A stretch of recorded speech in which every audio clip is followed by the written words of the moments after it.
नमस्कार रसिक हो, नवीन वर्षाच्या खूप साऱ्या शुभेच्छा. सुस्वर क्रिएशन्स प्रस्तुत येथून आनंदुरे या कार्यक्रमामध्ये मी सुकन्या जोशी सर्व रसिकांचं अतिशय मनापासून स्वागत करते. कसं आहे ना, छान चैत्र महिना चालू झाला, नवीन वर्ष चालू झालं. आता या नवीन वर्षात नेमकं कोणाला बरं बोलवायचं, कोणाची मुलाखत घ्यायची, आणि असं जेव्हा मनामध्ये आलं तेव्हा 40 वर्षांहून अधिक कारकीर्द असलेलं एक नाव डोळ्यासमोर आलं. ते नाव म्हणजे अभिनय क्षेत्राचे राजे ज्यांना म्हणावं असे अरुण नलावडेजी. अरुणजी, तुमचं आजच्या कार्यक्रमामध्ये अतिशय मनापासून स्वागत करते. नमस्कार. नमस्कार. आणि एवढी छान तुमची कारकीर्द, अभिनय क्षेत्राचं विद्यापीठ म्हणावं अशी कारकीर्द आहे ही खरं तर. पण ही जी सगळी सुरुवात असते ना अरुणजी, ती मला वाटतं लहानपणापासून असते. लहानपणचे संस्कार त्याच्यात प्रतिबिंबित होतात. घरचे संस्कार असतातच, आपल्या बालगोपाळांचं जे एक मित्रमंडळ आपण म्हणतो तेही संस्कार थोडेसे असतात. तुम्ही तर गिरगावला राहिलेले, त्याच्यामुळे ते चाळीतले संस्कार आणि मग तो एकोपा आणि सगळं, त्याबद्दल थोडंसं सुरुवातीला नक्कीच मला ऐकायला आवडेल. कसं आहे, कोणाच्या आयुष्यात असं काहीच नक्की नसतं की मी कोण होणार. अगदी खरं. पण कधी कधी या गोष्टी ठरवता येतात किंवा स्वतःला सांगता येतात. 5वीत असताना म्हणजे मी गिरगावला युनियन हायस्कूलमध्ये होतो आणि तेव्हापासून मला ना सिनेमा बघायचं एक व्यसन होतं. म्हणजे माझा मामा आणि मी असं आम्ही दोघं शाळेला दांड्या मारून घरी काहीतरी खोटं सांगून असं सिनेमा बघायचो. गिरगावच्या आसपास तिकडे खूप थिएटर्स होती त्यावेळेला. आणि तर ती गंमत माझ्या अजूनही लक्षात आहे की मला सिनेमाचं वेळ लागलं, त्याचा फायदा काय झाला पुढे आयुष्यात हे आपण नंतर येईलच. पण त्या शाळेत एकदा गॅदरिंगमध्ये असताना मला एका नाटकात काम करण्याची संधी मिळाली. म्हणजे मी त्या नाटिकेचा प्रॉम्प्टर होतो आणि तो मुख्य काम करणारा मुलगा आजारी पडल्यामुळे माझ्यावर ती जबाबदारी टाकण्यात आली. आणि नाटक सुरू असताना माझा पायजमा सुटला, मग तो सांभाळला, मग ते सांभाळत ते काम पूर्ण केलं, कोणाला कळू दिलं नाही, असं सगळं व्यवस्थितपणे पार पडलं. फक्त हे जे प्रसंगावधान नावाची गोष्ट असते की नेमकं असं असं झालं. रंगमंचावर अशा गडबडी खूप होत असतात आणि आपल्या फजित्या होत असतात. तशी ती पहिली फजिती आहे माझी. पण त्यातूनच मला वाटतं मी पुढे शिकलो किंवा सरांनी जी शाबासकी दिली, त्यांना जेव्हा सांगितलं की माझं पायजमा सुटला, तर मी ते सांभाळून एका जागेवर उभे राहून संवाद म्हटले, कुठेही हल्लो नाही, फिरलो नाही. खरं मला फिरायचं होतं. तेव्हा सरांनी अशी एक शाबासकी देताना म्हटलं होतं की तू चांगला नट होऊ शकशील भविष्यामध्ये, कारण नटाकडे प्रसंगावधान हवं. तुम्हाला ते कळलं पाहिजे की नेमकं त्यावेळेला काय करायचं.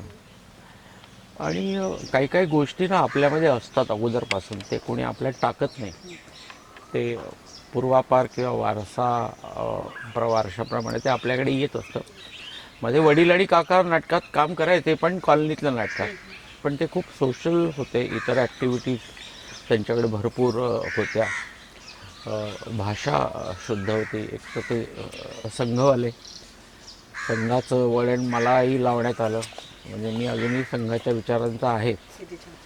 पण या सगळ्या गोष्टींचा तो परिपाक असेल कदाचित की नाटक किंवा भाषा बोलणे हे अवगत व्हावं यासाठी जे कष्ट करून घेतले माझ्याकडून शाळेत असताना, तर ते त्याच्यामुळे मला असं वाटतं शब्दांची पकड पक्की झाली, शब्दांचे अर्थ कळायला लागले, कुठल्या शब्दावर जोर दिल्यानंतर त्याचा अर्थ असा बाहेर येतो हे कळायला लागलं.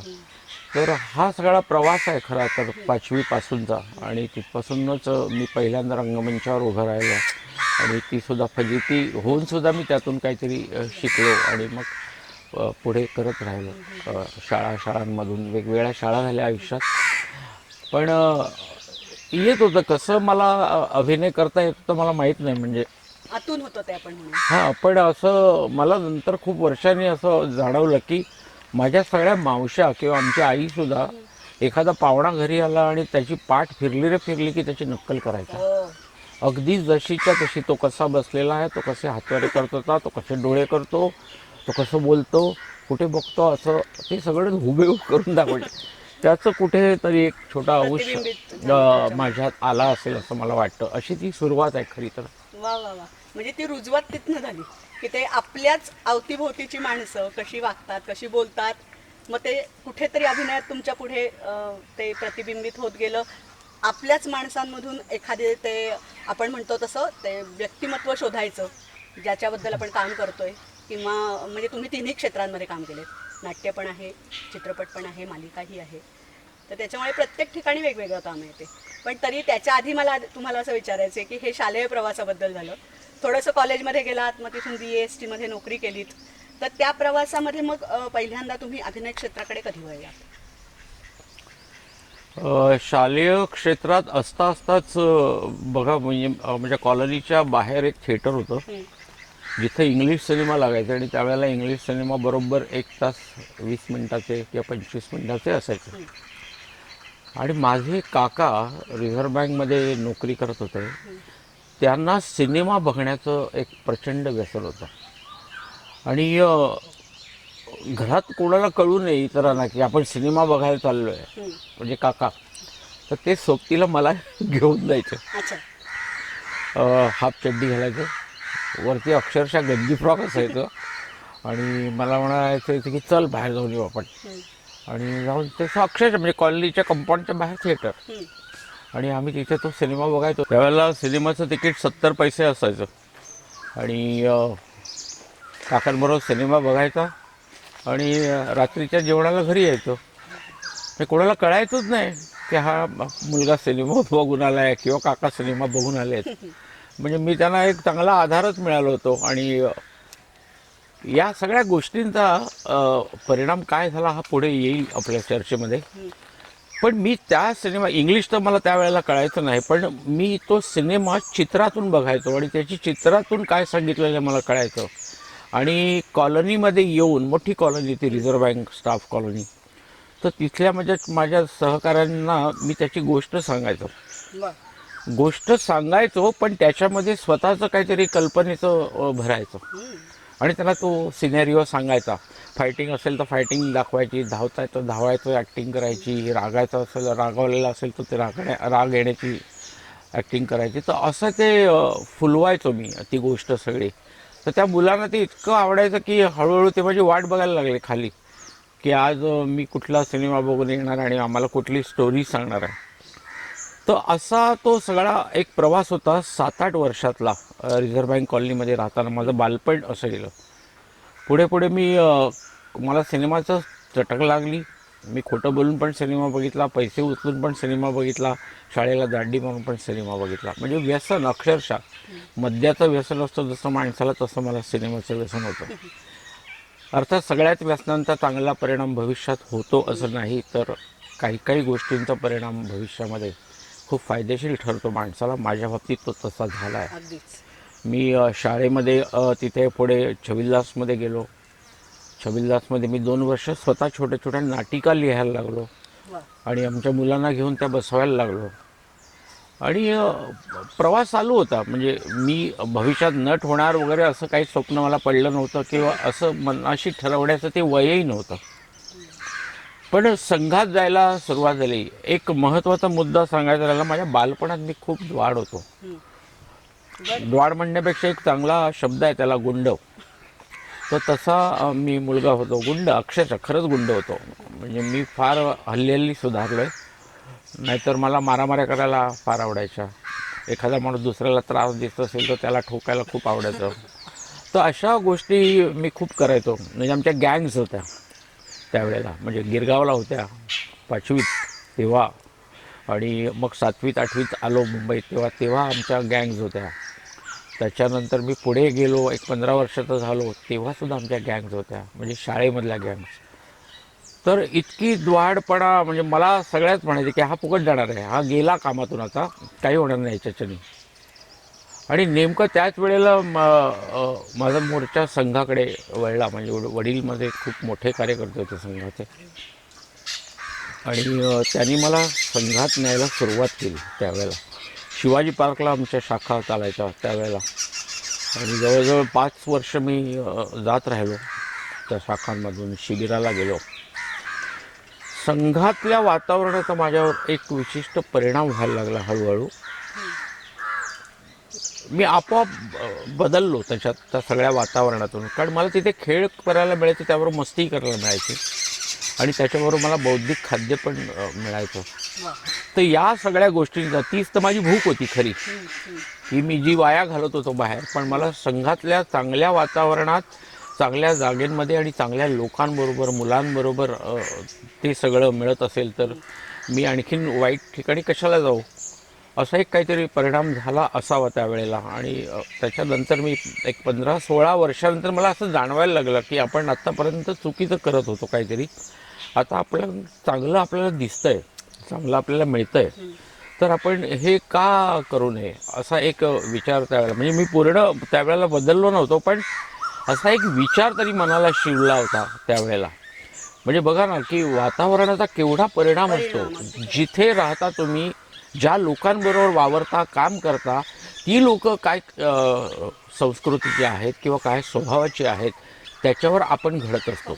नकळत प्रभाव पडतो. म्हणजे एका बाजूला आपण असं म्हणतो की आई वडील हे आपले आदर्श असतात, म्हणजे मॉडेल असतात असं आपण म्हणतो. तर प्रत्येक आईवडिलांनी खरंच असं अशा पद्धतीनं जर राहिलं तर त्यांची मुलं तशा पद्धतीनं निपजतील. किती छान. म्हणजे हा दावा आहे माझा की अशा माणसांची मुलं अशी निघतात, किंवा वाईट कल्चर असलेल्या लोकांची मुलं वाह्यात मार्गाला जातात. तर आपण आपल्याला कुठे पाठवायचं हे माणसानं ठरवलं पाहिजे. तर तसा मी त्या चांगल्या गोष्टींमधून आलो. आम्हाला स्वतःचं त्यावेळेला राहायला घर नव्हतं, आम्ही काकांकडे राहत होतो. मग वडिलांनी बोरिवलीला स्थलांतर केलं, आणि तिथे एक आमचं घर त्यांनी बुक केलं. पण ते बुक केलं म्हणजे काय, ती बिल्डिंग विटांनी बनत होती, माती, चुना, दगड, खड्या सगळं बाजूला असताना, घराला दरवाजे नाहीत, अशा परिस्थितीत रात्री वडील उशिरा यायचे, तिथे रस्ता नाही यायला, लाईट नाही, पाणी दुसरीकडून भरायचं. त्या बिल्डिंगमध्ये रखडती बिल्डिंग आमचे वडीलच करत होते, आणि तिथे आम्ही त्या वातावरणात पण राहिलेलो आहे. तर तरीसुद्धा मी शाळेतून नाटक करत होतो. नाटकाला तसा घरातून विरोध वडिलांचा फार नव्हता, पण आईचा खूप विरोध होता. पण तुम्ही जसं जसे यशस्वी होत जाता किंवा यश मिळवत जाता, तसा तसा तुमचा विरोध मावळून पडतो. तसा विरोध मावळला माझ्यासमोरचा. पेपरात 2-3 वेळा नाव आलं. सिद्ध करत गेलात नाही तुम्ही स्वतःला प्रत्येक वेळेस. अगदी बरोबर आहे, अगदी बरोबर आहे. तर अशा बारक्या बारक्या घटनांनी तुम्ही मोठे होत असता असं मला वाटतं. म्हणजे मला एक किस्सा आहे जो फार भावक स्पर्शून गेलेला आहे, मला अजूनही आठवतं. मग तेव्हा काय आमची एवढी फार मोठी परिस्थिती नव्हती, पण शाळेतून बाहेर आल्यानंतर कॉलेजमध्ये मी 1च वर्ष गेलो, रुपारेल कॉलेजमध्ये. आणि तिथे गेल्या गेल्या मी एका स्पर्धेमध्ये भाग घेतला. कॉलेजला फार कमी जायचो, पण ह्या असल्या उचापती जास्त चालू असायच्या. शाळेतल्या लोकांबरोबर नाटक कर, बाहेर उंधड, मस्ती कर, ह्या सगळ्या होत्या. पण त्या स्पर्धेला, ती अत्रे पाठांतर स्पर्धा असं त्या स्पर्धेचं नाव होतं, आणि बालमोनमध्ये ती स्पर्धा होती.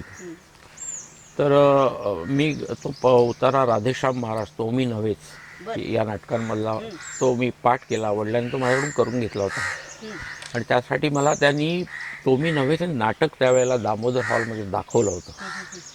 आणि मी तिथे गेलो. स्पर्धा सुरू होती बाकीच्या स्पर्धकांची, प्रत्येकाला 8-8 मिनटं दिली होती. आणि मला असं कळलं की माझ्यासारखाच प्रवेश एक दुसरा मुलगा तिथे करतोय ओ आणि त्याच्याकडे संपूर्ण पोशाख आहे, अच्छा. त्याचा गणवेश आहे. हां तर मी वडिलांना म्हटलं की तो मुलगा पण करतोय, तर त्याच्या पोशाखामुळे त्याचा नंबर वर जाणार 100%. माझ्याकडे ते काहीच नाही आहे, मी नुसतंच जाऊन बोलायचो हातवारे करून साहबीने. तर वडील मला असं म्हणाले की ठीक आहे, काय काळजी करू नको, मी विचारतो त्या मुलाला की तुझा कधी आहे प्रवेश अमुक अमुकला, म्हणजे माझ्या आधी. तर मी तुला एक सांगू का म्हणाले, तुझं काम झाल्यावर तू जो हा पोशाख आणलाय तो माझ्या मुलाला देशील का, कारण त्याच्याकडे पोशाख नाही आहे आणि त्याचं तुझ्यानंतर आहे.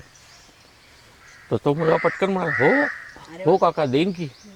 आणि त्याचं संपलं, त्यांनी छान केला आणि त्याच्यानंतर त्याचा पोशाख मला दिला. मी तो घालून स्टेजवर आलो, मी पण परफॉर्मन्स केला.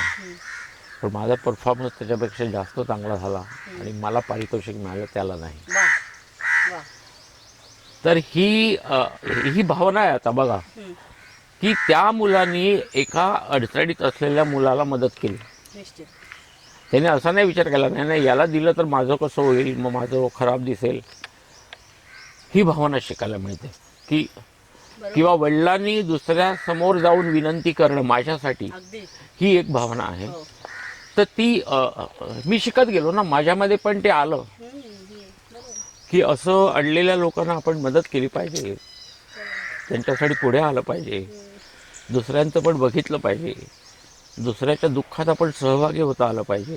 खरंच आहे. तर या गोष्टी हळूहळू बारीक बारीक छोटे छोटे किस्से असतात आयुष्यात घडणारे, पण ते असे शिकवत खूप असतात. शिकवून जातात खरंच. तर असं करत करत मी त्या शाळेतून कॉलेजमध्ये 1 वर्ष पारितोषिक मिळवली 2 वेळा आणि कॉलेज सोडलं, कारण मला शिकायची फार आवड नव्हती. मला पुस्तकातलं शिकण्यापेक्षा समाजात काय घडतं हे शिकण्यात जास्त इंटरेस्ट होता. वा वा. की माणसं आहेत, माणसं तुम्हाला काहीतरी देत असतात, सतत तुम्हाला सांगत असतात, तुम्हाला शिकवत असतात, वेगवेगळ्या पद्धतीनं जगत असतात ना, हे शिक्षण आहे. असं पुस्तकं आपण शिकूच, म्हणजे SSC जुनी SSC तर मी पार केली, 1 वर्ष कॉलेजलाही गेलो. तर आपल्याला ते बघण्यात मला काहीतरी स्वारस्य होतं असं मला वाटलं. म्हणजे नाटकाकडे वळण्याचा एक मार्ग तयार होत होता, अभिनय करण्याचा मार्ग तयार होत होता, समाजातली माणसं शोधण्याचा एक विषय माझ्या मागे धावत होता आणि याच्यातूनच माणुसकी नावाचा भाग वा. आपल्याला शिकायला मिळाला. माझ्यातला माणूस तसा तयार होत गेला अनुभवाने. हे मला आता तुम्ही म्हणताना असं जाणवतंय की पुस्तकांच्या शाळेत न रमता माणसांच्या शाळेत रमूया ना, म्हणजे एक माणूस तयार होईल आणि म्हणून तुमच्यातला तो माणूस घडत गेला. बरोबर. आणि मग तो आपलं माणूस म्हणून आमच्यापर्यंत आला, कारण तुम्ही त्या माणसांमध्ये प्रत्येक गोष्ट शिकत गेला. तुम्ही म्हणालात तसं निरीक्षण केलं तुम्ही, किंवा त्यातून आपल्याला काय करता येऊ शकतं. वडिलांनी केलेली विनंती जी तुमच्या हृदयापर्यंत जाऊन भिडली, की माझ्यासाठी वडिलांनी ती विनंती केली आणि त्यातून मी हे शिकत गेलो. बरोबर आहे. त्यांनी माझ्यासाठी एवढं केलेलं आहे असं म्हटल्यानंतर, आणि मग तिथून पुढे तुमची BEST मध्ये तुम्ही आलात. हां, या सगळ्या गोष्टी म्हणजे धाडस येत गेले. एक महत्त्वाचा मुद्दा सांगायचा की माझ्यात धाडस येत गेलं की आपण कशालाही घाबरायचं नाही. आपल्यावर कोण हल्ला करायला आला तर त्याचा प्रतिकार करण्याची क्षमता आपल्यात पाहिजे किंवा आपल्यात धाडस पाहिजे. वा. तर ते धाडस नावाचा जो भाग आहे ते मी शिकलो, जे माझ्यात अजूनही आहे. आणि तुम्हाला ह्या स्वभावाचे एक एक पैलू आहेत ना, ते असंच मला वाटतं शिकवत नेतात पुढे.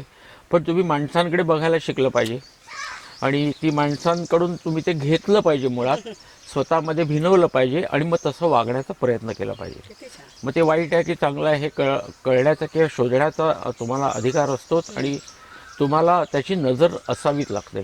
त्या अनुभवातून कळत जातं मग आपल्याला. खूपच. वडिलांच्या लक्षात आलं होतं त्यावेळेला की हा काही शिक्षण घेणार नाही याच्या पुढे, याची आवड काहीतरी वेगळ्या ठिकाणी आहे. तरी पण त्यांनी ते स्वतः नेव्हल डॉकमध्ये नोकरीला होते. तिथेही त्यांनी मला एक लिव्ह वॅकन्सी म्हणून असतात भाग, तर तिथे मला ठेवण्याचा प्रयत्न केला होता. वडील फार सोशल होते, म्हणजे ते युनियन लीडर तर होतेच, पण आंतरराष्ट्रीय स्तरावर ते कबड्डी आणि व्हॉलीबॉलचे रेफरी राहिलेले आहेत. शिवाय ते राष्ट्रीय स्वयंसेवक संघाचं काम करायचे.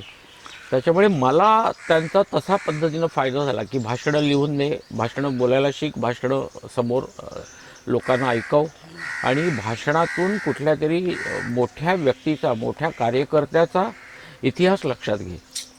म्हणजे मला कळत गेलं की अरे बापरे, ही इतकी अशी अशी माणसं असतात, ही फार वेगळी होती आणि खूप मोठं काम केलं, यांचं कर्तृत्व मोठं आहे. तर आपोआप आपल्यातला माणूस आपल्याला सांगायला लागतो आपण असा बनायचा प्रयत्न करूया. आणि त्याचा मला खूप फायदा झाला. म्हणजे वडिलांचा खूप हात आहे मला घडवण्यात किंवा भाषा बोलण्यामध्ये, शब्दांचे अर्थ जाणून घेण्यामध्ये. तर असं करत करत त्यांनी बघितलं की हा काय ह्याच्या शिक्षणामध्ये ऐकत नाही आहे, आपण याला कुठेतरी आता नोकरी लावूया.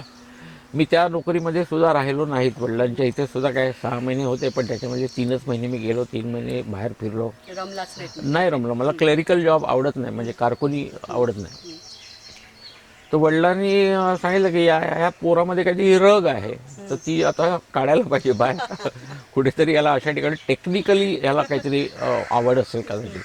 मला गाड्या वगैरे खूप आवडायच्या लहानपणी, खूप वेगवेगळ्या प्रकारच्या गाड्या आवडायच्या. त्यांनी BSTमध्ये मला नेलं. त्यावेळेला आमच्या विभागातले नगरसेवक त्या BSTचे चेअरमन होते, चिमणभाई मेहता म्हणून. आणि त्यांना सांगितलं की हा काय शिक्षणात नाही म्हणतोय आणि याची आवड अशी वेगळीच आहे, पण याला बघा काहीतरी. तर त्यांनी माझं काम करून टाकलं आणि मी 3 वर्ष BSTत लागलो ॲप्रेंटिस म्हणून, बरं. Motor mechanic ॲप्रेंटिस. आणि 3 वर्ष तिथे कॉलेजसारखंच शिक्षण असतं, टेक्निकली तांत्रिक विभागाचं. म्हणजे गाडीची सगळी माहिती, गाडी दुरुस्त कशी करते, त्याचं नाव काय, हे मी 3 वर्ष तिथे शिकलो. तिथेही परीक्षा असायच्या, ती परीक्षासुद्धा पास झालो. पण BSTत असताना मी ज्या वर्षी BSTत गेलो त्याच वर्षी 10 वर्ष बंद पडलेली एकांकिका स्पर्धा सुरू झाली. अरे वा. आणि त्या स्पर्धेमध्ये मी माझ्या ट्रेनिंग सेंटरचं एक एकांकिका बसवली, रमेश पवार यांची हंगर स्ट्राईक. आणि त्या मुलांना घेऊन मी संध्याकाळी सुटल्यानंतर ती तालमी करायचो. आणि एकांकिका स्पर्धेमध्ये ती एकांकिका आम्ही उतरवली आणि मला बेस्ट ॲक्टरचं बक्षीस मिळालं, दिग्दर्शनाचं मिळालं आणि आमच्या एकांकिकेला मिळालं. तीचपासून मग कंटिन्यू 6-7 वर्ष मी BSTत सर्वोत्कृष्ट अभिनेता, दिग्दर्शक हे करत. खूप चांगला प्लॅटफॉर्म मिळाला होता मला, मिळालाच. म्हणजे तुम्हाला जे हवं होतं ते गवसलं असं आपण म्हणू. अक्षरशः बघा ना, माणसं चांगली मिळाली. मुख्य BSTत असणारे मोठे सगळे अधिकारी, यांची इतकी नावं आहेत की मला या लोकांनी इथे आणले असं मी नेहमीच सांगतो. मला BSTचे माझ्यावर उपकार आहेत असं मी नेहमी सांगतो. तर तिथे मी एकांकिका स्पर्धा करत करत करत करत राज्यनाट्य स्पर्धेत भाग घेतला. माझ्या आयुष्यामध्ये BSTचं खूप महत्त्वाचं, खूप मोठं स्थान आहे. कारण मला खूप चांगली माणसं भेटली त्या 12-13 वर्षाच्या नोकरीमध्ये. म्हणजे आता ती सगळी मंडळी खूप मोठी कलावंत झालेली आहेत. म्हणजे आपल्या शरद पोंक्षे घ्या, प्रशांत दामले, अविनाश नारकर. आणि मुख्य म्हणजे मला ज्यांचा सगळ्यात मोठा आधार मिळाला, नट म्हणून प्रस्थापित व्हायला संधी दिली, ते प्रभाकर लक्ष्मण मयेकर, जे माझ्यासाठी नाटक लिहायचे. मग त्यांनी स्पर्धांमध्ये बघून बघून मला हेरलं होतं की या मुलाकडे काहीतरी क्वालिटी आहे. आणि त्यावेळेला BSTत राज्यनाट्य स्पर्धेसाठी आमच्यातले कलावंत निवडायचे, जे स्पर्धांमधून बाहेर आलेले आहेत. BSTच्या स्पर्धांमधून ज्यांना बेस्ट ॲक्टर मिळाले आहेत त्यांना राज्यनाट्य स्पर्धेसाठी निवडायचे. आणि सतत 3 वर्ष मला उत्कृष्ट अभिनयासाठी पारितोषिक मिळालं होतं. 6-7 वर्ष मिळालं, पण 3 वर्ष मला नाटकांमध्ये निवडलं गेलो मी. आणि त्या राज्यनाट्य स्पर्धेत 15 दिवस काम केल्यानंतर मला त्याच्यातून काढून टाकायचं. मी उंचीनी कमी असा एक मुद्दा सतत यायचा की तो लहान वाटतो, तो उंचीनी कमी आहे.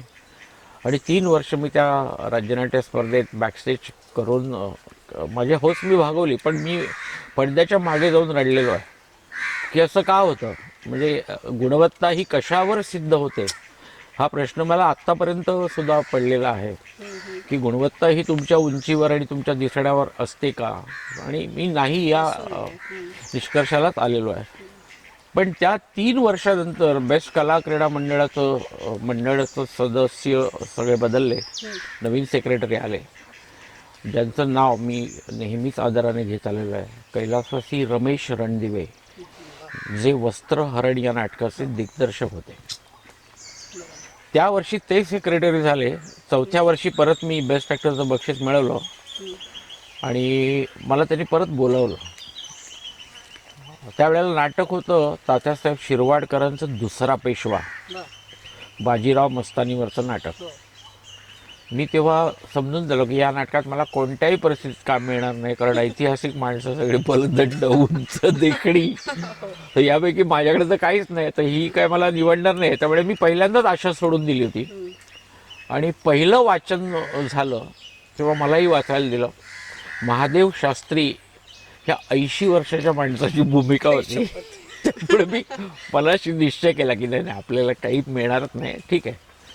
आणि रमेश रंजनने सांगितलं की हा रोल तू करायचा आहे. तर अनेकांचे डोळे असे तिरपे झाले, एकदम एकमेकांकडे बघताय सगळे. या सगळ्या निर्णयानंतर बऱ्याच लोकांनी रंजनला सांगितलं नाही तो लहान आहे, मतमतांतर. हां तो लहान आहे, तो शोभणार नाही आणि तो वाटणार नाही, तो आत्ताच 22 वर्षाचा आहे, तर तुम्ही त्याला 80 वर्षाच्या माणसाची भूमिका देताय, करू नका असं. पण ते माणूस इतके आग्रही होते रमेश रणदिवे, म्हणजे माझ्या आयुष्यात त्यांचं खूप महत्त्वाचं स्थान आहे. ज्यांनी माझ्यावर विश्वास टाकला. आणि हा सगळ्यात महत्त्वाचा मुद्दा असतो की समोरच्या माणसाला तुम्हाला जोखता आलं पाहिजे की हा माणूस काय घडवू शकेल. आणि त्यांना ती खात्री होती. मलाही तेव्हा कळलं होतं की यांना कशी खात्री. आणि मी त्या 22 वर्षाच्या महादेव शास्त्रीची 80 वर्षाच्या माणसाची भूमिका त्या नाटकात पार पाडली. स्पर्धेचा निकाल लागला आणि मला त्या वर्षी त्या नाटकामध्ये रौप्य पदक मिळालं. क्या बात आहे. वा वा. तिथपासून मी त्या व्यक्तीचा नेहमीच आदर करत आलेलो आहे, त्याला नमस्कार करतो नेहमी. त्यांचे खरंच उपकार आहेत. आणि मी हे शिकलो की माणसातली गुणवत्ता कशी ओळखायची. तुम्ही समोरच्या माणसाला अजिबात कमकुवत समजू नका. तो माणूस कुठल्या कुठे कसलीही किमया करून फार उंचीपर्यंत जाऊ शकतो. निश्चित. आणि एकदा तुम्ही एका माणसाला घेतलं नाटकात, त्याला 15 दिवस काम करायला लावलं की पुन्हा त्याला काढून टाकणं यासारखा मोठा गुन्हा नाही, असं माझं मत आहे. म्हणजे मी ही गोष्ट आत्तापर्यंत केली नाही आहे. काही वेगवेगळ्या कारणाने कलावंत बदलले असतील, पण त्याला काढून टाका असं कोणी मला सांगितलं तर मी त्यांचं ऐकत नाही. आणि मी माझ्या आयुष्यामध्ये ही गोष्ट कधीही माझ्याकडून घडू दिली नाही की एखाद्या कलावंताला 15 दिवस काम करून त्याला काढून टाकणं, कारण मी ते अनुभव घेतलेले होते.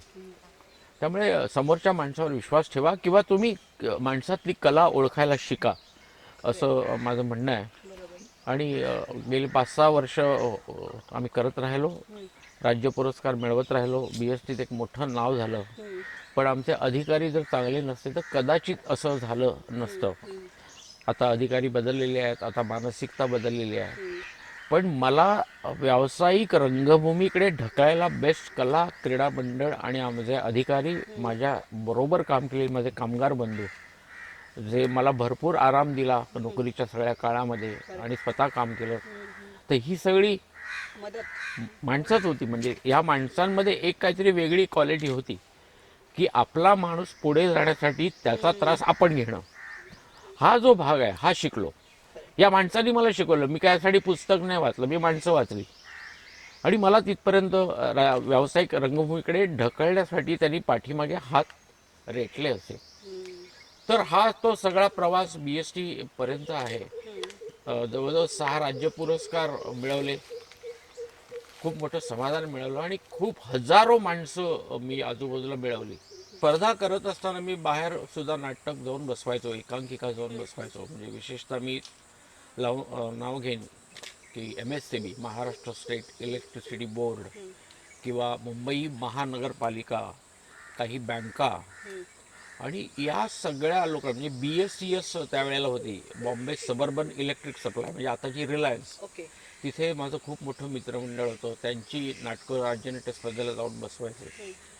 तर हे प्रत्येक यांचं नाटक मला शिकवत गेलेलं आहे, किंवा याच्यात काम करणारा प्रत्येक माणूस मला शिकवत गेलेला आहे, किंवा त्याच्याशी संबंधित असलेला माणूस मला शिकवत गेलेला आहे. ही माणसं पुस्तकाच्या माध्यमातून माझ्याकडे आली. म्हणून मी म्हटलं की मी शाळेत जाऊन शिक्षण कमी घेतलं, कॉलेजमध्ये शिक्षण कमी घेतलं, पण या प्रत्येक माणसाने त्यांचं स्वतःचं एक पुस्तक म्हणून मला समोर धरलं वा वा. की वाच, की बघ, शिक यातनं. शिक याच्यातून. आणि त्याच्यातून शिकत गेलो, असा तो प्रवास आहे. आणि ह्या स्पर्धा करत असताना मच्छिंद्र कांबळी माझ्या स्पर्धा येऊन पाहत होते रमेश रणदिवेंमुळे, बरं. की ज्याच्यात त्यांनी मला पाहिलं होतं. ज्यावेळेला व्यावसायिक रंगभूमीवर नाटक दिग्दर्शित करशील का असं मला प्रलंब मयेकरांनी विचारलं, तेव्हा मी थोडासा थरथरलो होतो आणि मच्छिंद्र कांबळीला तुला दिग्दर्शन करायचं आहे हे सांगितल्यावर तर आणखीन मी थरथरलो. म्हटलं मला जमेल ना, मला तू कर, काय नाही, आम्ही आहोत सगळे तुझ्या मागे. आणि मच्छिंद्र कांबळीनी सांगितलेलं आहे की या मुलाला दिग्दर्शन द्या. क्या बात आहे. तर कारण त्यांनी सगळ्या एकांकिका स्पर्धा बघितल्या होत्या. माणसं तुम्हाला बघत असतात, लक्षात ठेवा. की तुम्ही असं समजू नका की मी भारत देशाच्या कुठल्याही ठिकाणी नाटक करत असेल, माझं नाटक कोण बघणार आहे, कोण मला बोलवणार, तसं नाही. तुम्हाला कोणीतरी बघत असतं आणि कोणीतरी तुम्हाला या रंगभूमीपर्यंत, या प्लॅटफॉर्मपर्यंत आणत असतं. त्यामुळे मी नाटक कुठे करतोय, मी माझी कला कुठे जोपासतोय, याला महत्त्व नाही आहे. तुम्ही कला सादर करता याला महत्त्व आहे. मग ती जर चांगली असेल, गुणवत्तापूर्ण असेल, तर तुम्ही सहज समाजासमोर दिमाखात येऊ शकता. मी तसं आलेलो आहे. मला या सगळ्या मंडळींनी पुढे आणलं व्यावसायिक रंगभूमीवर आणि ते नाटक दिग्दर्शित केलं मी मच्छिंद्र कांबळींचं. मच्छिंद्र कांबळी स्वतः इतका हरवणारी माणूस, इतका धमाल माणूस की त्यांनी मला एकाही टक्क्यानी कुठलंही दडपण आणू दिलं नाही. मी ते नाटक मला जसं पाहिजे तसं बसवलं आणि तसंच त्यांनी सादर केलं. त्याच वर्षी मला पहिला व्यावसायिक दिग्दर्शनाचा पुरस्कार मिळाला. त्या नाटकाचं नाव पांडगो इलो रे बाईलो. मला वाटतं 900 प्रयोग झाले होते त्याचे. आणि त्यांच्याच ओळखीमुळे मोहन तेंडुलकरांनी मला दिग्दर्शनाला दुसरं नाटक दिलं. की कशी साखळी सुरू होत असते बघा. तुम्ही आता जे सादर करताय, रंगमंचावर वावरताय, तुम्ही पर्सन म्हणून कसे वावरताय अभिनेत्याबरोबर, हे खूप महत्त्वाचं असतं. की तो नट चांगला आहे असं नुसतं म्हणून चालत नाही, तो माणूस चांगला आहे हे म्हणायला आपण लावलं पाहिजे, किंवा आपली कारकीर्द अशी असली पाहिजे असं मला आत्तापर्यंत वाटत आलं आणि ते खरं ठरलेलं आहे. तुम्ही 2% अभिनय कमी करा, पण तुम्ही 10% माणूस म्हणून चांगलं जगा. तुम्ही तुमच्या लोकांबरोबर कसे वागता, कसे राहता, कसे अडचणीच्या वेळेला मदतीला येता, हे खूप लिहिलं जातं कुठेतरी. आणि हेच शेवटी आपल्या कारकिर्दीत महत्त्वाचा टप्पा ठरतं असं मला वाटत आलं आहे. म्हणून मग ही सगळी माणसं भेटली. आयुष्यातलं पहिलं व्यावसायिक नाटक डॉक्टर श्रीराम लागू यांच्याबरोबर करायला मिळालं, ज्याच्याबरोबर ते सुहास जोशी होत्या. या 2 मोठ्या लोकांबरोबर माझ्या आयुष्यातलं पहिलं व्यावसायिक नाटक. माझा किरकोळ रोल नव्हता, महत्त्वाचा रोल होता, पण छोटा होता. डॉक्टर लागूनी आमचं अथ मनुष्य जगणं नावाचं व्यावसायिक स्पर्धेत त्या वर्षी सर्वोत्कृष्ट ठरलेलं नाटक, ज्यांनी महाराष्ट्रभर धुमाकूळ घातला होता, त्याचे 50 प्रयोग स्पॉन्सर केले होते. त्याचं कारण त्याचा विषय होता युद्ध की शांती, असा वैश्विक विषय होता. आणि खूप मोठी टीम. आणि त्यावर्षी लोकांची अगदी खात्री झाली होती की हे यावर्षी पहिलंच येणार. ते पहिलंच आलं. त्याच्यात सगळे पुरस्कार आम्हाला मिळाले. पण तेव्हा डॉक्टर लागूंनी मला पाहिलेलं होतं. अग्निपंखामध्ये मी त्यांच्या बरोबरीने काम केलं. त्यांच्याबरोबर सिक्वेन्स होते सुहासताई आणि डॉक्टर लागू. डॉक्टर लागू नट म्हणून थोर आहेत, पण नटांमध्ये जी शिस्त असावी लागते ती त्याच्यापेक्षा अधिक थोर आहे, जी मी रंगमंचाच्या मागच्या बाजूने बघितलेली आहे.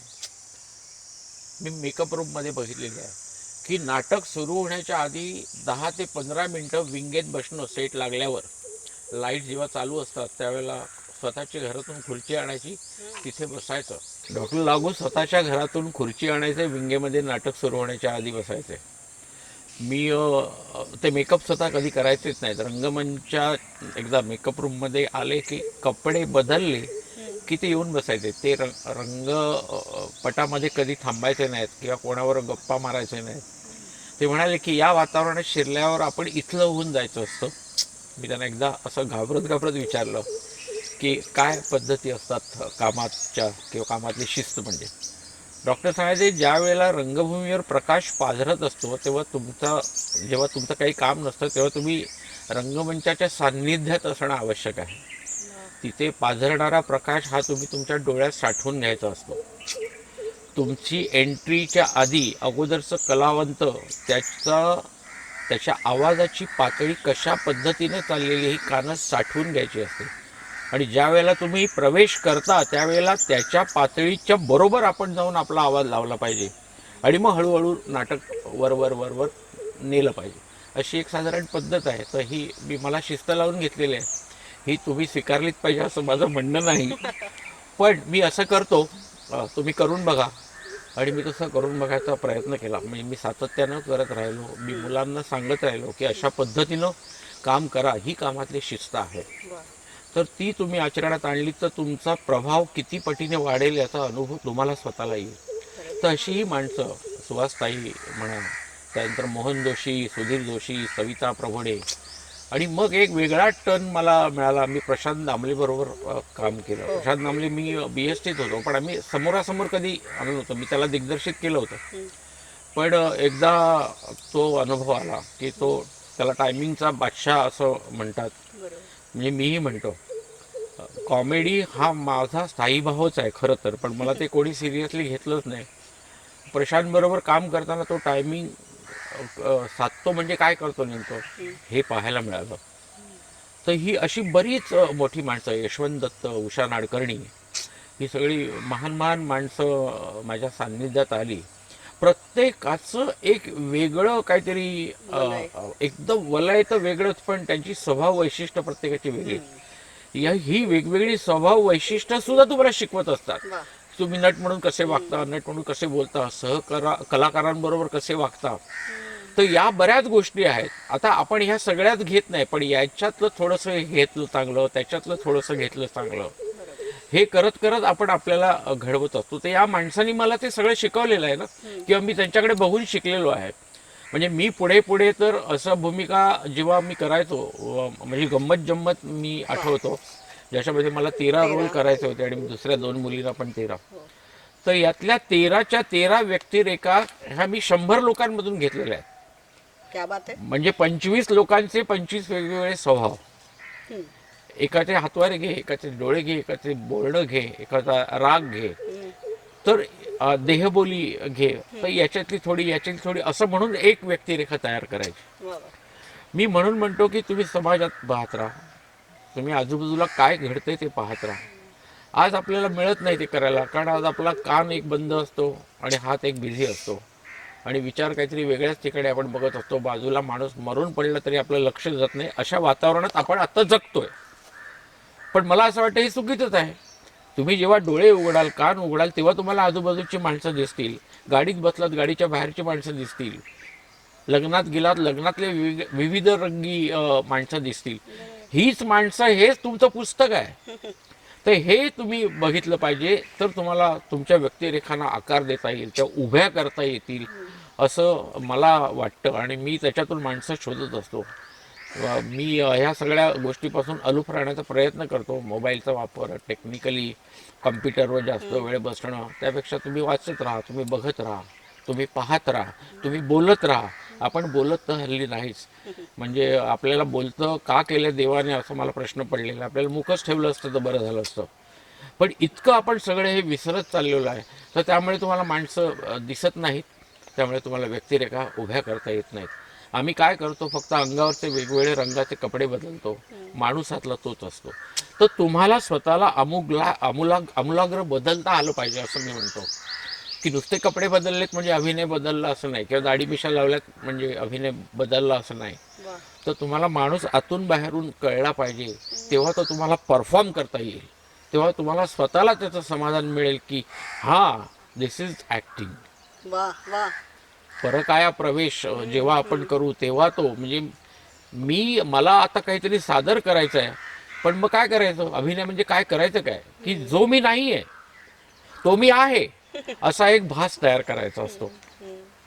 त्याला ॲक्टिंग म्हणतात. सगळ्यांना जमेल ते. प्रत्येक माणसाकडे प्रत्येक कला आहे, भावना आहेत. रडता येतं, हसता येतं, रागावता येतं. मग हे सगळं असताना तुम्हाला ॲक्टिंग का करता येत नाही? येईल सगळ्यांनी. इतकं सोपं आहे ते खरं तर. पण यासाठी एकाग्रता हवी, यासाठी माणसं बघायला हवीत असं मला वाटतं. तर या सगळ्यातून मला कलावंत मिळाला, त्याचे विविध पैलू, विविध गुणांचं दर्शन मिळालं. माणसातला चांगले वाईटपणासुद्धा मला कळला. म्हणजे कोण माणसं आपल्या बाजूने येतात आणि कोण माणसं फसवून लांब निघून जातात हेही कळलं. पण मी कुणालाच दुसरं दिलं नाहीत. ज्यांनी कोणी माझं काही घेतलं असेल ते मी परत कधी मागायला गेलो नाही. म्हणजे मी असं समजत नाही हा त्यांचा दोष आहे. मी तर उलट असं म्हणतो हा माझा दोष आहे. माझा दोष आहे ना, की लोक गरजेसाठी खोटं बोलतात, गरजेसाठी काहीतरी मागतात, गरजेसाठी काहीतरी चोरतात. तो आतून त्याला वाटत नसतं, त्याची काहीतरी अडचण असते. असा विचार मला करायला शिकवला. तर ही सकारात्मकता माणसाने आणली पाहिजे असं मला वाटतं. नक्कीच. तुम्ही हे सांगताय तेव्हाच इतकं हरखून जायला होत आहे. म्हणजे आज नुसती ही मला वाटतं अरुणजी मुलाखत नाही आहे, तर ह्यातनं नेमकं कुठल्याही कलाकारांनी कला क्षेत्रात येताना काय करायला हवं आणि काय करायला नको हे शिकवणं आहे असं मला वाटतं. इतकं सुंदर रीतीने तुम्ही ते सांगताय ना. म्हणजे खरा कलाकार घडण्यासाठी त्या समोरच्या माणसातले बारकावे टिपले गेले पाहिजेत. तो खरा माणूस घडण्यासाठी बारकावे टिपली पाहिजेत आपण आजूबाजूच्या लोकांकडून, जे तुम्ही सांगितलं ते. ती पुस्तकं वाचली गेली पाहिजेत आणि मग ते तुम्ही म्हणालात तसं की विंगेत उभा असतानाचा कलाकार आणि त्या रंगमंचावरती आल्यानंतरचा घडणारा जो कलाकार असतो त्याच्यात जे एक वेगळेपण येतं आणि ते आत्मीयतेने करणं होतं ते तुमच्या प्रत्येक भूमिकेतनं दिसत गेलं.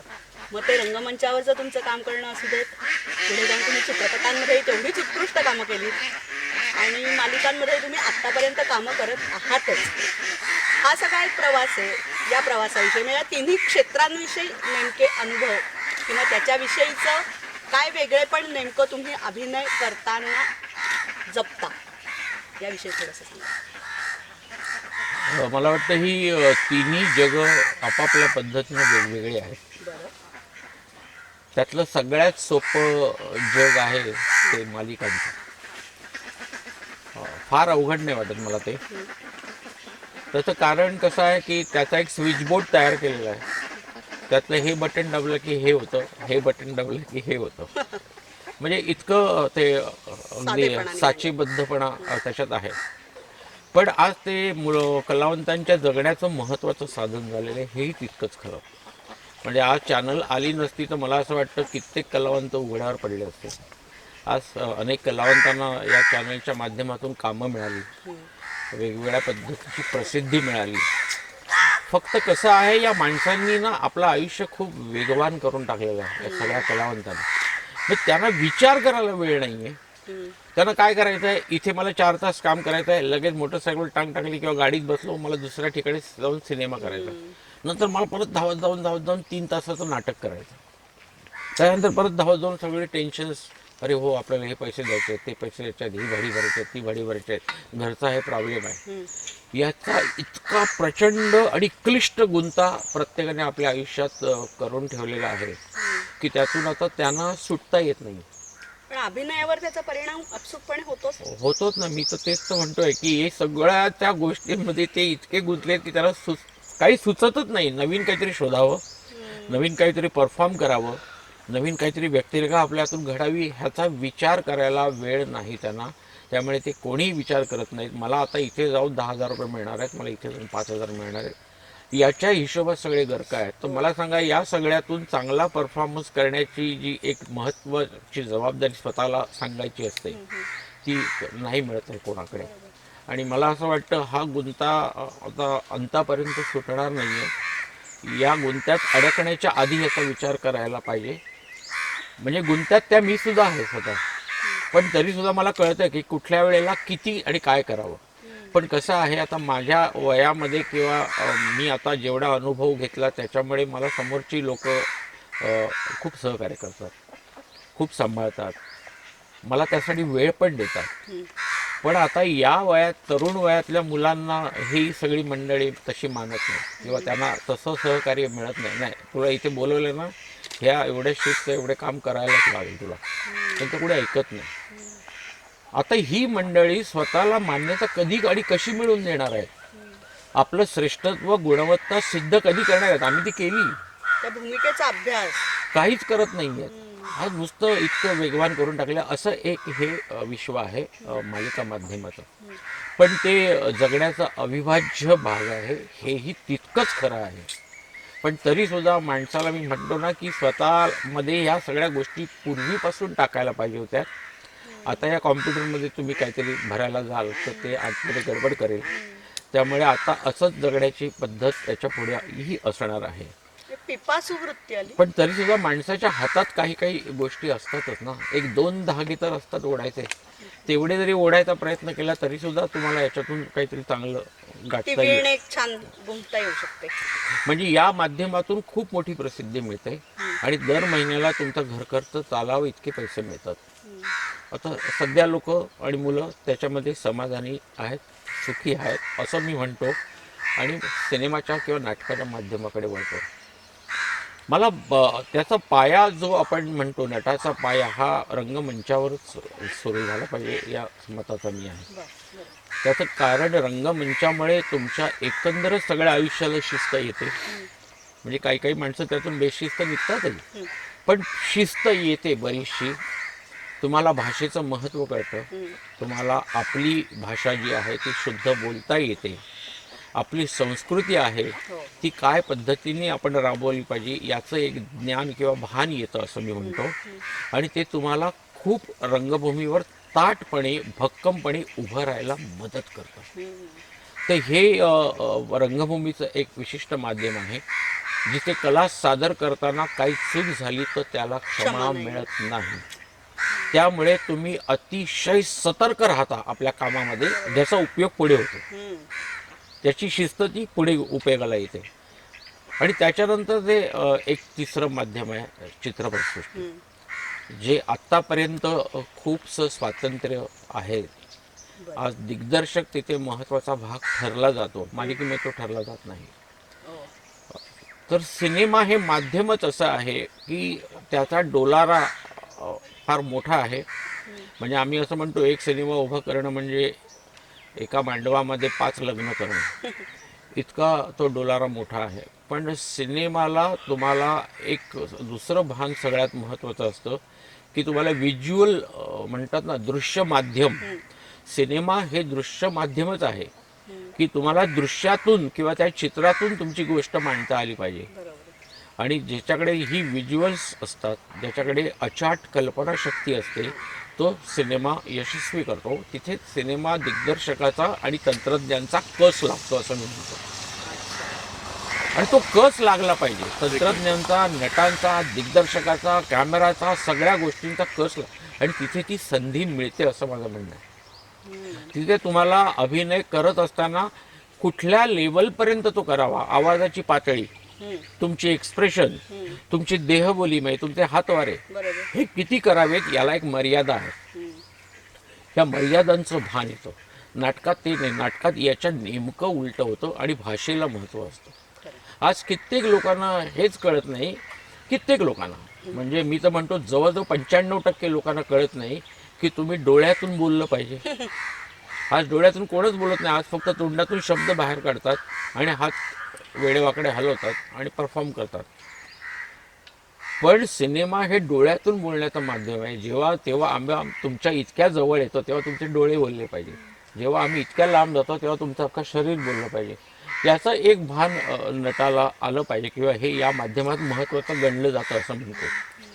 सिनेमाची पटकथा जर चांगली नसेल तर सिनेमा तुम्ही कितीही तंत्र वापरून करा तो चांगला होणारच नाही.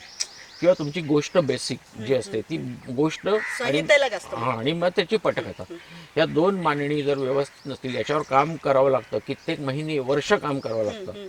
आज आपण इतका वेळ सिनेमाला देत नाही. आपण 6 महिन्यात एक सिनेमा पूर्ण करतो आणि लोकांसमोर बघायला तो 6 महिन्यातला सिनेमा तसाच दिसणार जसा तो दिसायला पाहिजे. पण सिनेमा असा बनवला पाहिजे की आपण यासाठी प्रत्येक गोष्टीचा अभ्यास आहे, प्रत्येक गोष्टीला त्यासाठी एक्सपर्ट्स आहेत आणि ते त्या डिपार्टमेंटची कामं त्या पद्धतीनं करून त्याला एक वेगळा आकार आणला जातो त्या सगळ्या कलाकृतीला.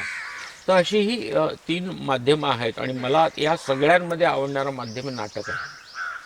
नाटक मी अजूनही आपण जिवंत कला म्हणतो आणि ती आपल्याला जिवंत ठेवते आणि उत्स्फूर्तपणे प्रतिसाद लगेच मिळणं. हे जे तुम्ही म्हणालात तसं सतर्कता लागते, पण ते जर तुम्ही खूप आतून केलेलं असेल, अभ्यासपूर्ण रीतीने मांडत असाल, ती भूमिका सशक्तपणे साकार करत असाल तर तो प्रतिसादही तितकाच उत्तम मिळतो. पण ते तुम्हाला जरी तुम्ही म्हणताय की क्षेत्र मला आवडतं नाट्यक्षेत्र जास्त, पण तरीसुद्धा श्वाससारखा चित्रपट ऑस्करपर्यंत नेण्याचं कामही तुम्ही केलं की.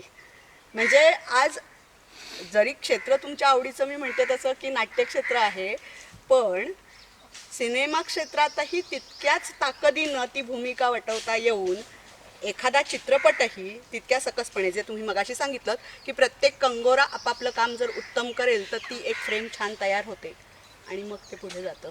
तसा तो श्वास गेला आणि मला वाटतं त्याला ऑस्करपर्यंत नामांकन मिळालं त्या श्वासविषयी. त्या चर्चेच्या सुरुवातीलाच मी म्हटलं होतं की मला सिनेमा पाहायचं व्यसन होतं बरोबर. आणि मी त्या विषयावर पुढे बोलीनच. तर आता बोलतो हं. की सिनेमा पाहण्याचं व्यसन होतं. माझ्या हातून पुढे काहीतरी चांगला सिनेमा घडणार आहे याचं कुठेही मला काही गंध पण नव्हता किंवा समजलाही नव्हतं. पण हे दृश्य माध्यम आहे असं मी एक मुद्दा महत्त्वाचा बोललो होतो. मला व्हिज्युअल्स दिसतात, दृश्य दिसतात, म्हणून मी त्या मुलांना त्या गोष्टी सांगायचो आणि त्या माझ्या काहीतरी मसाला टाकून सांगायचो. कल्पना विलास. हां, तर तो कल्पना विलास हा असणं तो कदाचित माझ्यात पूर्वीपासून असेल. ज्या वेळेला आम्ही ह्या फिल्म आम्ही ती करणार नव्हतोच आधी. आम्ही त्याची एक शॉर्ट फिल्मसारखं असं करणार होतो. त्यावेळेला शॉर्ट फिल्मचा पिरियड होता 1 तासाभराचा आणि आम्ही ETVला तेव्हा ती गोष्ट आम्ही माधवी घारपुरे म्हणून त्याच्या लेखिका, तर त्यांच्या काही कथा त्यांनी आम्हाला वाचायला दिल्या होत्या.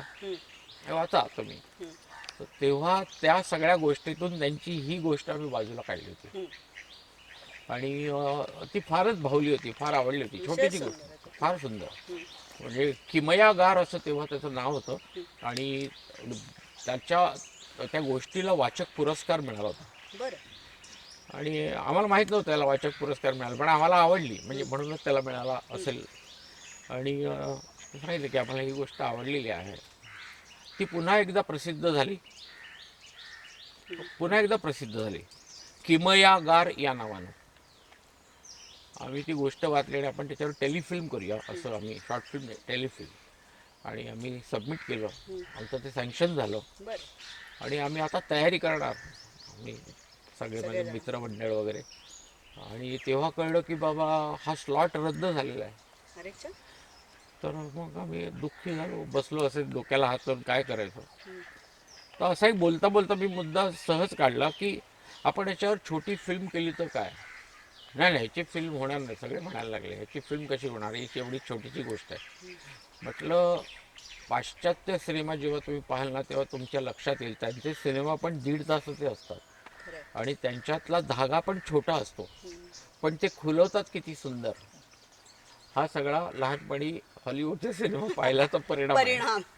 मामा बरोबर जाऊन बघितलेले काकांबरोबर. काकांबरोबर.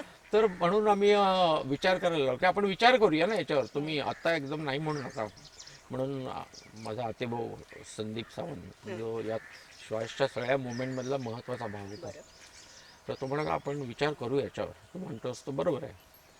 म्हणून त्यांनी विचार करायला सुरुवात केली आणि एका दिवशी मला सांगितलं की हो याच्यावर सिनेमा होऊ शकेल, पण अतिशय छोटा सिनेमा होईल. म्हटलं चालेल ना, आपण कामाला लागूया.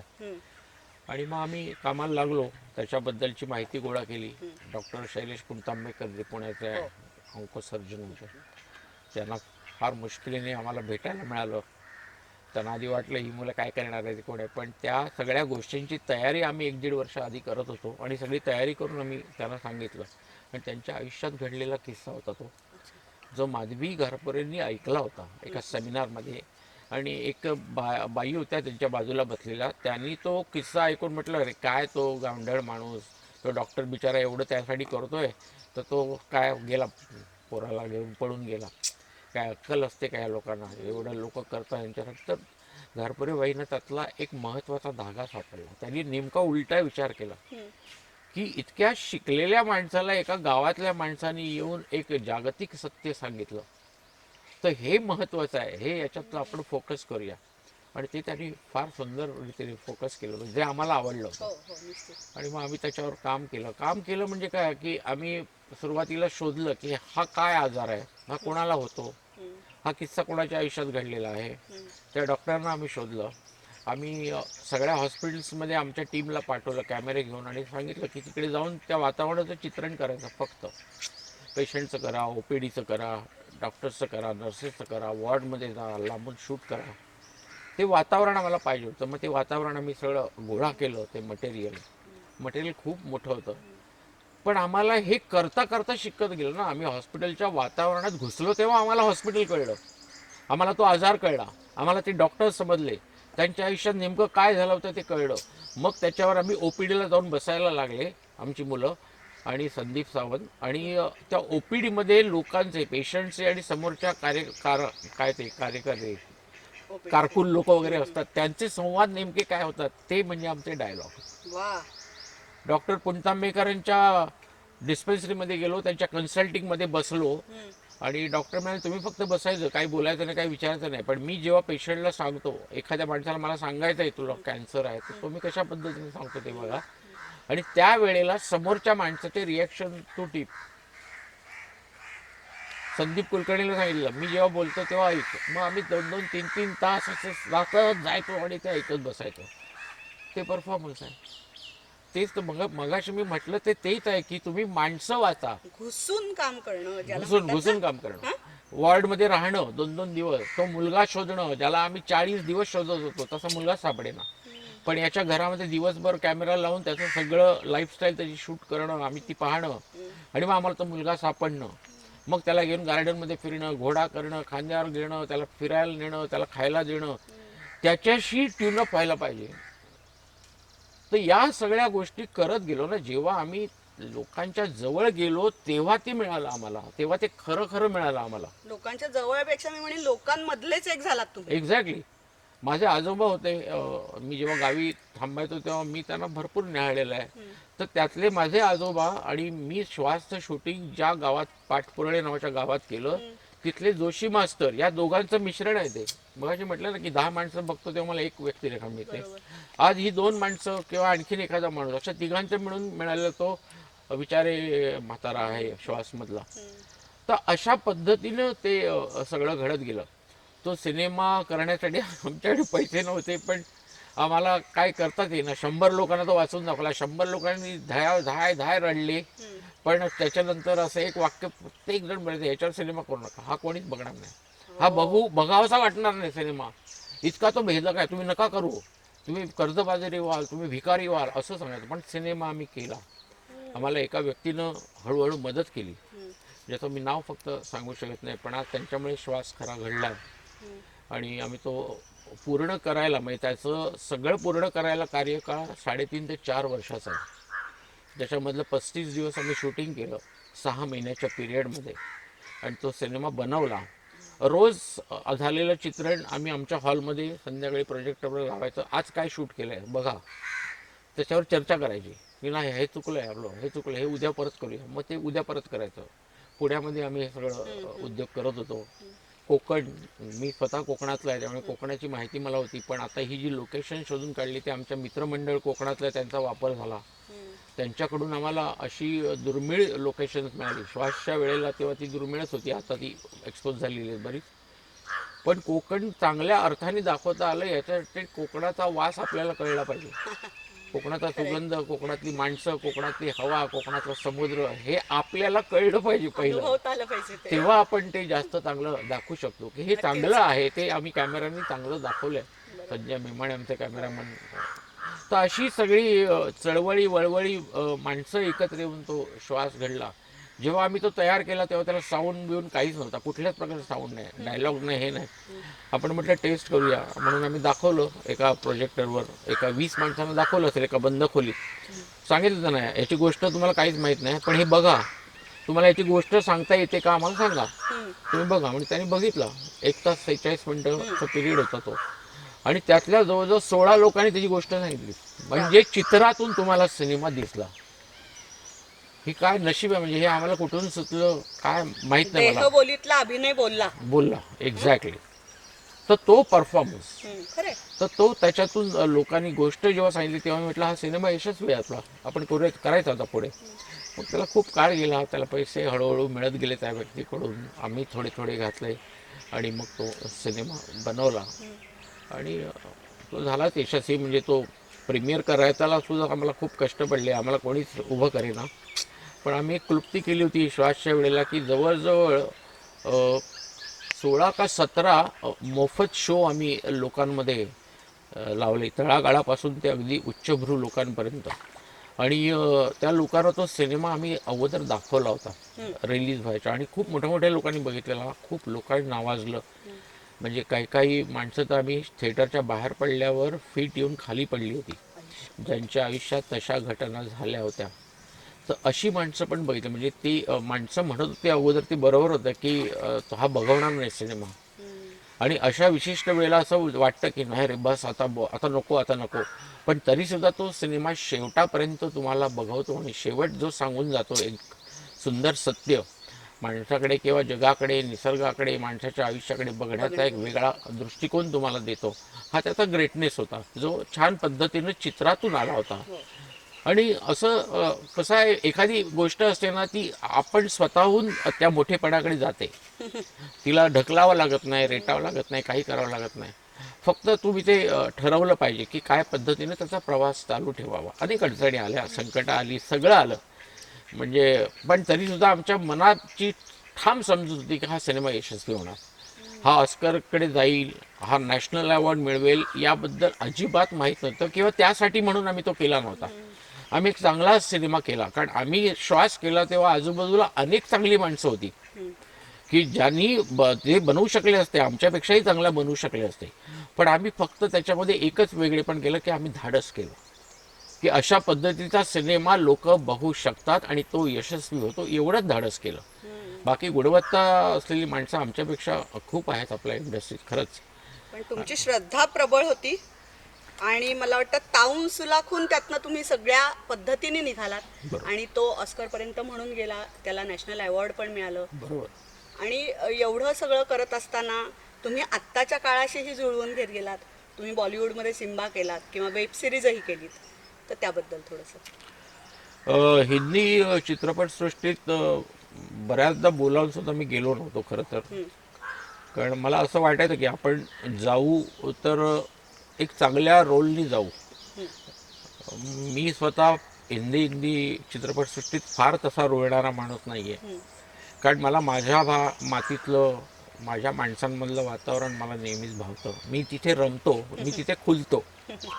आणि मला असं वाटायचं की हिंदी चित्रपटसृष्टीतले लोक आपल्याला कमी लेखतील की काय, तसं नाही आहे ॲक्च्युली. म्हणजे पण खूप वर्ष लागली तिथे जायला. म्हणजे मला वेबसिरीज मिळाल्या त्यासुद्धा खूप उशिरा मिळाल्या, दोन्ही चांगल्या मिळाल्या आणि दोन्ही चांगल्या पद्धतीच्या भूमिका मी तिथे केल्या. सिम्बा मला ॲक्सिडेंटली मिळाला. म्हणजे मी आधी नाहीच सांगितलं होतं की मला जमणारच नाही, मला जमणार नाही असं करून, पण ते मागेच लागायचं.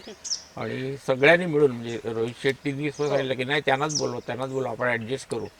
आणि मला अपडाऊन करावं लागलं 5-6 दिवसांमध्ये, हैदराबाद मुंबई येऊन शूटिंग करायचं, प्रयोग करायचे आणि परत जायचं असं ते. पण त्या लोकांनी सगळं मॅनेज केलं, छान ट्रीटमेंट दिली. 2च सीन होते त्याच्यामध्ये रणबीर सिंग बरोबर, पण खूप उत्कृष्ट झाले ते. सगळ्यांनी कौतुक केलं. आणि माझ्या मनात जी उगाच अडी होती ती दूर झाली की ही मंडळी मराठी कलावंतांना खूप मानतात परफॉर्मर म्हणून. आणि त्यांच्या ट्रीटमेंटमध्ये अर्थातच आपल्या इंडस्ट्रीपेक्षा फार मोठा बदल आहे आणि तो असणारच, कारण त्यांचा कॅनव्हास खूप वास्ट आहे, जगभर जाणार आहे. आपण फक्त महाराष्ट्रापुरते आहोत. पण आपण परफॉर्मन्स लेवलला कुठल्याही याच्यामध्ये कमी नाही होत आता, आणि टेक्निकली पण आता खूप आपण साऊंड झालेलो आहोत. तर अशा पद्धतीनं तो एक वेगळा एक्सपिरियन्स होता. आत्ता एक नवीन फिल्म येते कौन प्रवीण तांबे म्हणून, हिंदी फिल्म आहे, हॉटस्टारने केलेली. ज्याच्यामध्ये मी प्रवीण तांबेंच्या वडिलांचं काम केलेलं आहे. त्यांचा पण एक्सपिरियन्स फार अद्वितीय होता. खूप मोठी आणि चांगली कंपनी, चांगली लोकं आहेत.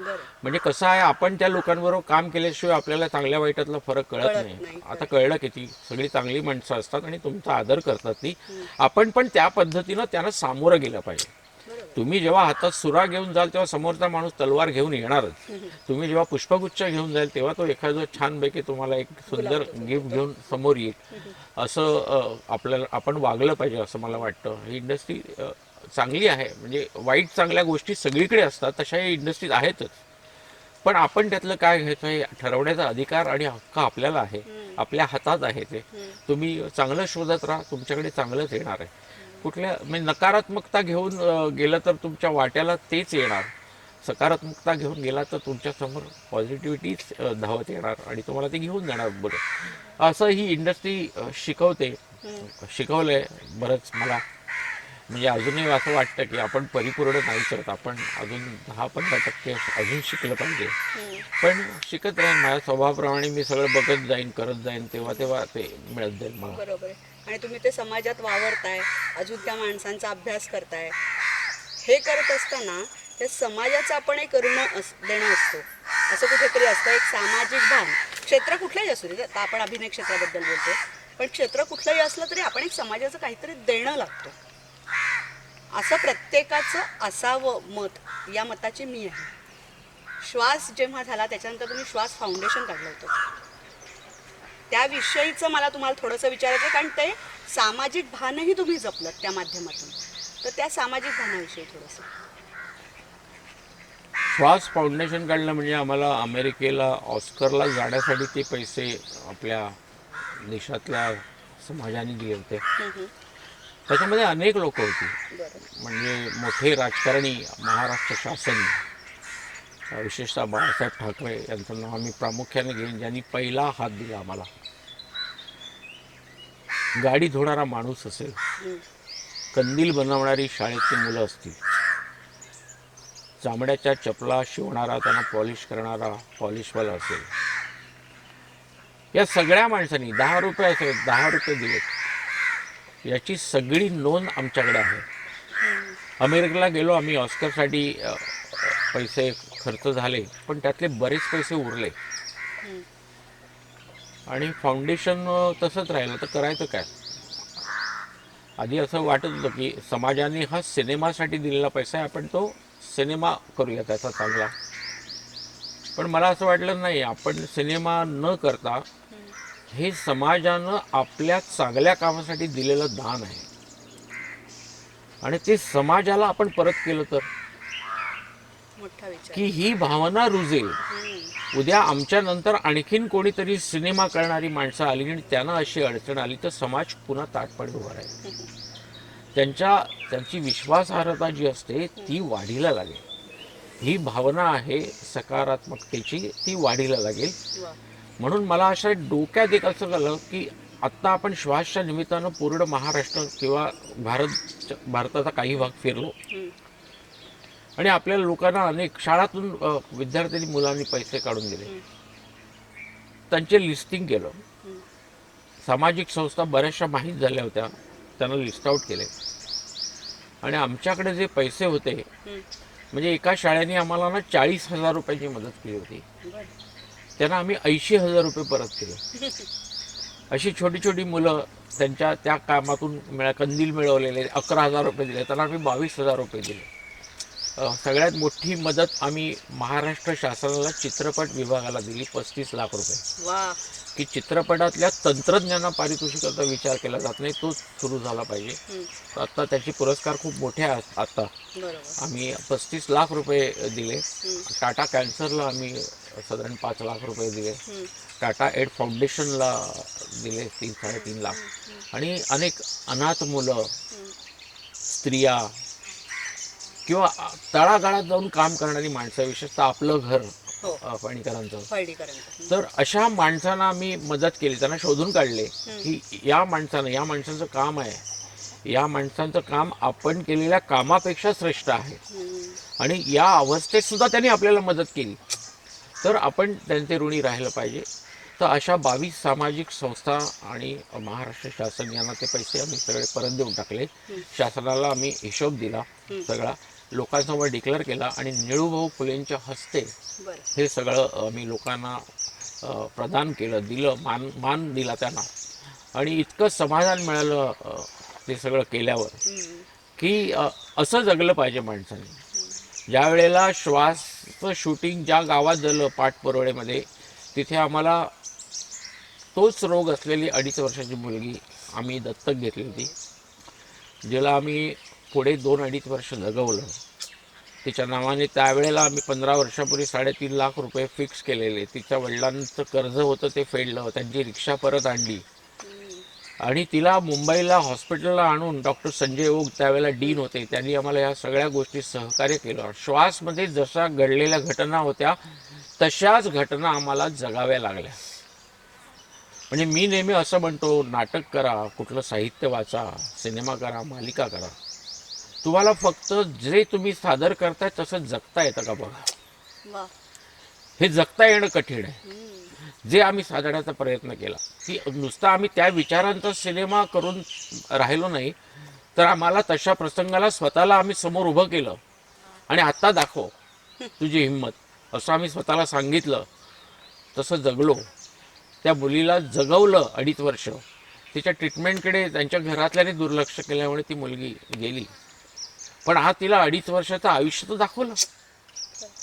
हे जे समाधान आहे, हे जे माणूसपण आहे, ही जी आत्मीयता आहे, ही जी कृतज्ञता आहे, समाजाला दिलेला मान आहे, त्यांचं फेडलेलं ऋण आहे, हे मला असं वाटतं माझ्या सोन्या दागिन्यांपेक्षा किंवा नॅशनल अवॉर्डपेक्षा ही मोठी मिळालेली पावती आहे माझ्या आयुष्यातली.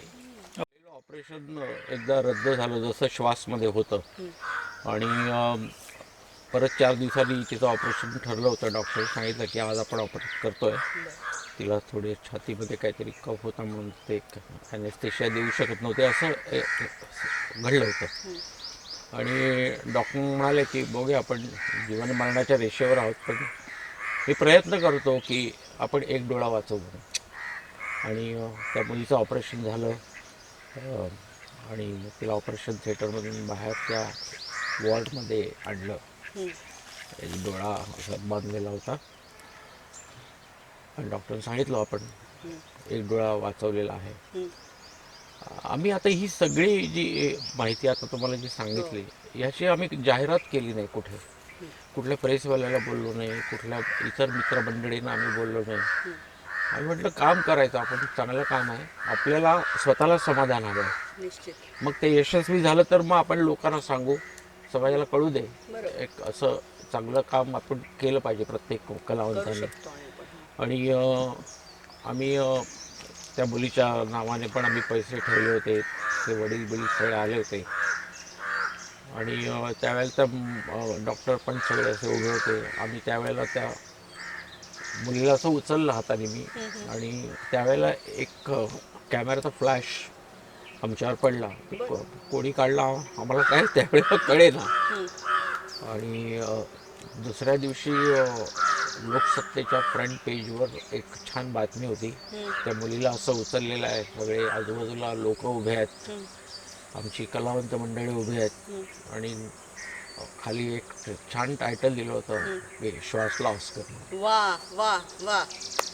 तर किती म्हणजे सुंदर त्यांनी एका फोटोमध्ये किती सगळं सांगून गेले अगदीच. की आम्ही गेलो ऑस्करला, आम्ही तिथपर्यंत पोचू शकलो नाही, पण हे आहे ना, हे ऑस्कर आहे आपल्या आयुष्यात. खरंय. म्हणजे ते मिळालं असतं तरी त्याच्यापेक्षा याचा आनंद मला जास्त झाला. हो, ही आनंद वाट जास्त चांगली आहे. बरोबर आहे, हं? बरोबर आहे, हो ना? बरोबर आहे, बरोबर आहे. कारण आपण कुठलंही काम करतो, क्षेत्र कुठलंही असतं, ते क्षेत्र जेव्हा आपण निवडतो, त्या पायवाट्यावरून चालायला सुरुवात करतो, तेव्हा ते आनंद मिळण्यासाठी म्हणून घेतलेले जे कष्ट असतात ते तेव्हा कष्ट वाटतच नाहीत, कारण आपल्याला ते खूप छान रीतीने पुढे न्यायचं असतं. डेफिनेटली. आणि प्रत्येक गोष्ट म्हणजे मी तरी आनंदासाठीच करतो. कोणीच करत नाही दुःख वाटावं म्हणून कुठली गोष्ट. बरोबर. पण ती गोष्ट केल्यानंतर त्याच्यातून आनंद खूप मिळाला पाहिजे. निश्चित.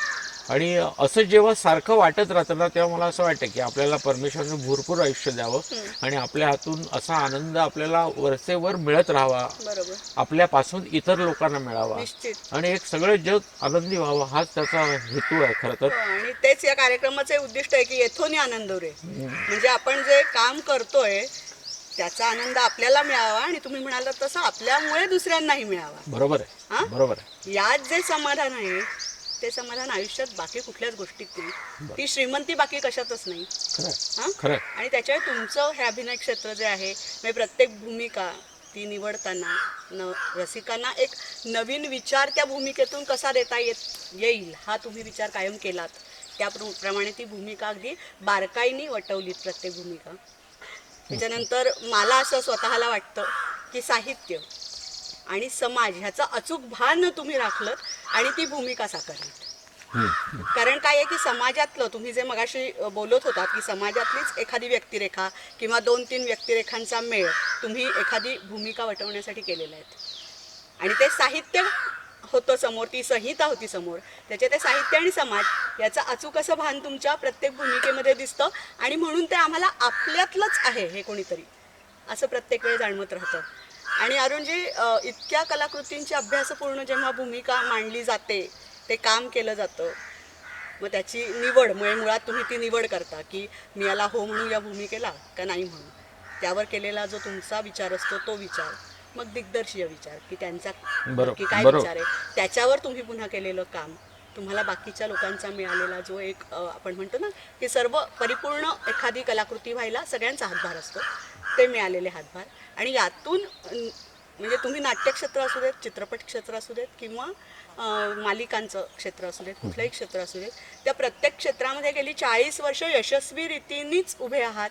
आणि यापुढे तुमची ती आनंदवाट चालूच राहणार आहे हे मला माहिती आहे.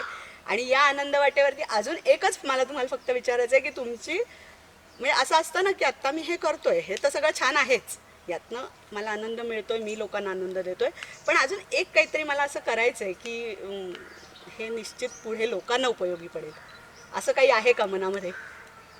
हा सिनेमाच्या माध्यमातूनच मी एक तयारी करतोय. हां हां.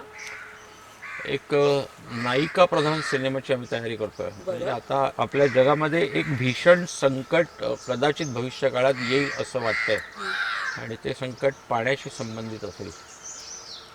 तर हा पाण्याचा म्हणजे ती फिल्म पाण्यावर नाही आहे, पण पाण्याचा विषय ओघाओघाने त्या गोष्टीमध्ये आलेला आहे.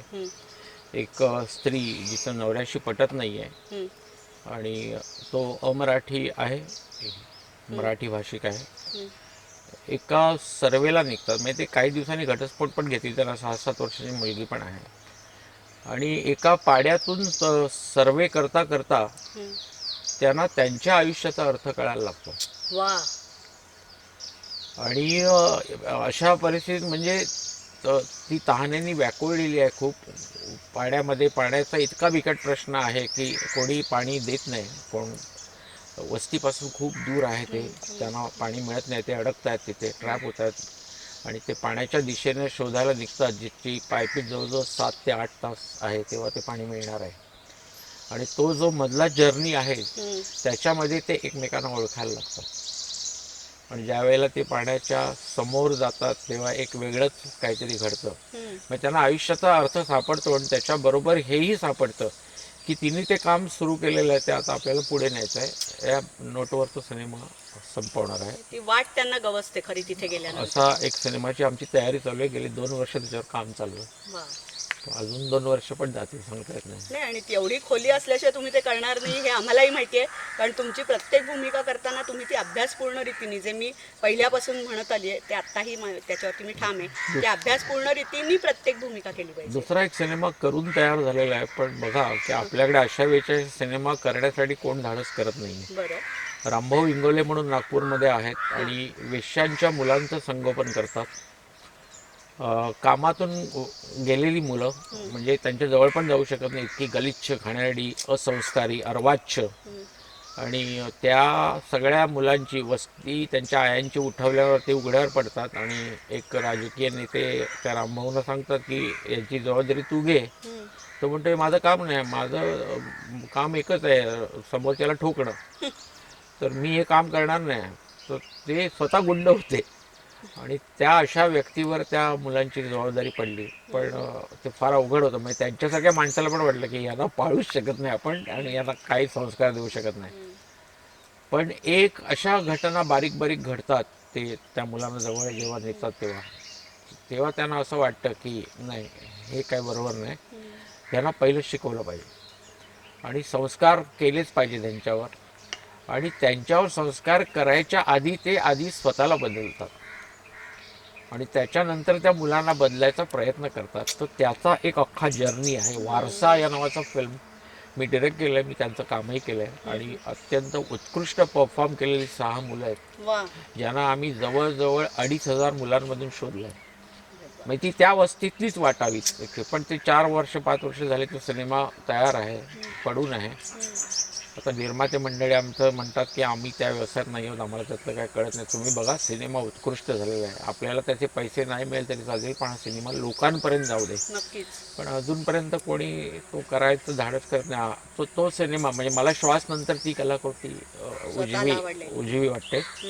तर त्या सिनेमा सादर करण्याच्या प्रयत्नात आम्ही सध्या आहोत. म्हणजे ते मला दुःख आहे की आपण समाजात चांगलं करणारी माणसं एका बाजूला उभी राहत आहेत आणि दुसऱ्या बाजूला संहार करणारी माणसं उभी राहत आहेत. हा किती परस्पर विरोधी भाग आहे बघा.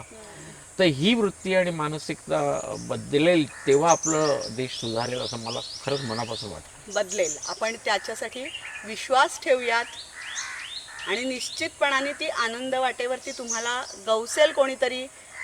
तुमची ती जी आतली आहे ना चाड, की नाही मला हे दाखवायचं आहे, म्हणजे जे तुम्ही श्वासच्या वेळे पण काही वर्ष लागली तुम्हाला, तसंच याही घटनेला होईल. पण मला निश्चित खात्री आहे की कोणीतरी तुम्हाला असं दाता मिळेल की हा चित्रपट, ती कलाकृती लोकांच्या समोर येईल. त्यासाठी तुम्हाला खूप साऱ्या शुभेच्छा देते. आज एवढ्या व्यस्त तुमच्या संपूर्ण प्रवासातून तुम्ही इथपर्यंत आलायत. सुस्वरसाठी एक छोटंसं माझं यूट्यूबचं चॅनल आहे, त्याच्यासाठी आज तुम्ही, म्हणजे मला पहिल्यापासून असं वाटत होतं की अभिनय क्षेत्रासाठी कोणीतरी यावं तर ते तुम्हीच असावं. तर ते तुम्ही मान्य केलं आणि तुम्ही आलात, त्यासाठी सुस्वरतर्फे तुमचे अतिशय मनापासून आभार मानते. अरुणजी, धन्यवाद धन्यवाद. नवीन वर्ष येत आहे तुमचं. तुम्हाला सगळ्यांना पाडव्याच्या, प्रेक्षकांना पाडव्याच्या शुभेच्छा.